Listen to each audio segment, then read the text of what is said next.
നമസ്കാരം. ജനയുഗം ലോകം പോയ വാരത്തിലേക്ക് സ്വാഗതം. സുഡാനിലെ ആഭ്യന്തര കലഹത്തെ തുടർന്ന് കൂട്ടക്കുരുതിയുടെ വാർത്തകളാണ് ഇന്ന് ലോകം ഞെട്ടലോടെ കേട്ടുണർന്നത്. നോർത്ത് ദാർഫറിലെ എൽ ഫാഷർ നഗരത്തിൽ സർക്കാരിനെ എതിർക്കുന്ന വിമതസേനയായ റാപ്പിഡ് സപ്പോർട്ട് ഫോഴ്സ് നടത്തിയ കൂട്ടക്കൊലപാതകത്തിൽ 2000-ഓളം പേരുടെ ജീവനാണ് പൊലിഞ്ഞത്. സ്ത്രീകളും കുട്ടികളും അടക്കം കൊല്ലപ്പെട്ടിട്ടുണ്ട്. കൂട്ടക്കൊലകൾ തുടരുന്ന സുഡാനിൽ അതിഭീകര സാഹചര്യമെന്ന് ഐക്യരാഷ്ട്രസഭ വിലയിരുത്തിയിട്ടുണ്ട്. സായുധ സംഘമായ റാപ്പിഡ് സപ്പോർട്ട് ഫോഴ്സ് ആയിരക്കണക്കിന് നിരപരാധികളെ നിരത്തി നിർത്തി വെടിവെച്ച് കൊല്ലുന്നതിന്റെ ദൃശ്യങ്ങളാണ് പുറത്തു വന്നിരിക്കുന്നത്. രാജ്യത്തിന്റെ ഔദ്യോഗിക സൈന്യം സുഡാനീസ് ആർമിയും അർദ്ധ സൈനിക വിഭാഗമായ റാപ്പിഡ് സപ്പോർട്ട് ഫോഴ്സും തമ്മിലാണ് പോരാട്ടം നടക്കുന്നത്. 2023 ഏപ്രിൽ മുതലാണ് ഈ പോരാട്ടം ആരംഭിച്ചത്.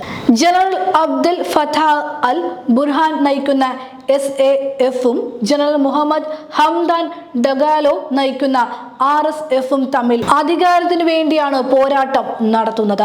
സുഡാനിലെ എൽ ഫാഷറിലെ കൂട്ടക്കൊലയുടെ ഭീകരമായ ദൃശ്യങ്ങൾ ഉപഗ്രഹ ചിത്രങ്ങളിലും പതിഞ്ഞിട്ടുണ്ട്. കെട്ടിക്കിടക്കുന്ന രക്തവും മൃതദേഹങ്ങളുടെ കൂമ്പാരവും ദൃശ്യങ്ങളിൽ തെളിഞ്ഞു കാണാം. SAF-ന്റെ 6th ഡിവിഷൻ ആസ്ഥാനവും 157-ാം ആർട്ടിലറി ബ്രിഗേഡും ഉൾപ്പെടെ എൽ ഫാഷറിലെ പ്രധാന സൈനിക കേന്ദ്രങ്ങൾ RSF പിടിച്ചടക്കിയിട്ടുണ്ട്. സാധാരണക്കാർ അഭയം തേടിയിരുന്ന ദരാജ ഔല പരിസരത്ത് RSF വാഹനങ്ങൾ തെരുവുകൾ തടയുന്നതായി കാണാം. 5 സ്ഥലങ്ങളിലെങ്കിലും ചുവപ്പ് കലർന്ന മണ്ണെന്ന് വിദഗ്ധർ തിരിച്ചറിഞ്ഞിട്ടുണ്ട്. ലോകമെമ്പാടുമുള്ള മഹത്തായ ക്രിസ്ത്യൻ ജനതയെ രക്ഷിക്കാൻ താൻ തയ്യാറാണെന്ന് പറഞ്ഞ് രംഗത്തെത്തിയിരിക്കുകയാണ് US പ്രസിഡന്റ് ഡൊണാൾഡ് ട്രംപ്. ക്രിസ്തുമതം അസ്തിത്വ ഭീഷണി നേരിടുകയാണെന്ന് പറഞ്ഞ ട്രംപ് നൈജീരിയയെ ആശങ്കപ്പെടുത്തുന്ന രാജ്യമായും വിശേഷിപ്പിച്ചിട്ടുണ്ട്. ട്രൂത്ത് സോഷ്യലിലാണ് ട്രംപിന്റെ വാദം. മുസ്ലിം ക്രിസ്ത്യൻ സമുദായങ്ങൾക്കിടയിലുള്ള ആക്രമണങ്ങൾ എടുത്തു പറഞ്ഞ ട്രംപ് നൈജീരിയയിലെ ക്രിസ്ത്യൻ ന്യൂനപക്ഷത്തെ പീഡിപ്പിക്കുന്നതിന് തീവ്ര ഇസ്ലാമിസ്റ്റുകളെ കുറ്റപ്പെടുത്തുകയും ചെയ്തിട്ടുണ്ട്. നൈജീരിയയിൽ ക്രിസ്തുമതം അസ്തിത്വ ഭീഷണി നേരിടുകയാണെന്നും ആയിരക്കണക്കിന് ക്രിസ്ത്യാനികൾ കൊല്ലപ്പെട്ടുവെന്നും പറയുന്നു.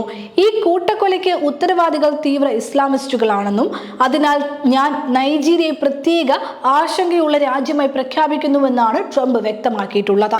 നൈജീരിയയിൽ സംഭവിക്കുന്നത് പോലെ ക്രിസ്ത്യാനികളോ അത്തരം ഏതെങ്കിലും വിഭാഗമോ കൊന്നൊടുക്കപ്പെടുമ്പോൾ എന്തെങ്കിലും ചെയ്തേ മതിയാകുമെന്നും ട്രംപ് ട്രൂത്ത് സോഷ്യലിലെ ഒരു പോസ്റ്റിൽ പറയുന്നുണ്ട്. രഹസ്യങ്ങൾ ഇനി പരസ്യമാകും.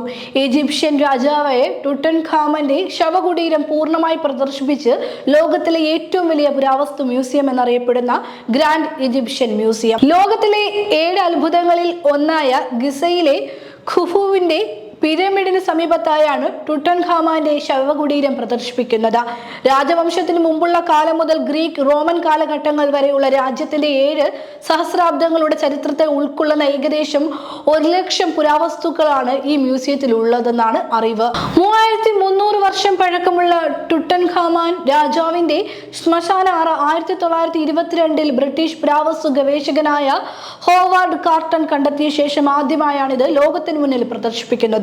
ടുട്ടൻഖാമന്റെ സ്വർണ്ണ മുഖംമൂടി, സിംഹാസനം, രഥങ്ങൾ എന്നിവ ഉൾപ്പെടുന്നതാണ് പ്രദർശനം. ടുട്ടൻഖാമാൻ കല്ലറയിൽ നിന്നുള്ള ഒന്നും തന്നെ ഇനി രഹസ്യമല്ലെന്നും ഗ്രാൻഡ് ഈജിപ്ഷ്യൻ മ്യൂസിയം മേധാവി ഡോക്ടർ തരേഖ് തൗഫിക് വിശദമാക്കുന്നത്. 8 ദശലക്ഷം സന്ദർശകരെയാണ് ഓരോ വർഷവും മ്യൂസിയത്തിലേക്ക് ഇവർ പ്രതീക്ഷിക്കുന്നത്. 1922 ഈജിപ്തിലെ താഴ്വരയിൽ നിന്ന് കുഴിച്ചെടുത്ത ഈ ശവകുടീരം നിരവധി ഗവേഷകരെ ആകർഷിച്ചിട്ടുണ്ട്. ഇതുവരെയുള്ള ഏറ്റവും പ്രശസ്തമായ പുരാവസ്തു കണ്ടെത്തലുകളിൽ ഒന്നുകൂടിയാണ് ഈജിപ്ഷ്യൻ രാജാവായ ടുട്ടൻഖാമാന്റെ ശവകുടീരം. ശവകുടീരത്തിന് പുറമെ പുരാതന കാലത്തെ ഏറ്റവും പഴക്കമേറിയതും ഏറ്റവും നന്നായി സംരക്ഷിക്കപ്പെട്ടതുമായ കപ്പലുകളിൽ ഒന്നായ ഖുഫുവിന്റെ 4500 വർഷം പഴക്കമുള്ള ശവസംസ്കാര ബോട്ടും പ്രദർശനത്തിനുണ്ട്. ലോകം പോയ വാരത്തിലൂടെ വീണ്ടും കാണാം. നമസ്കാരം.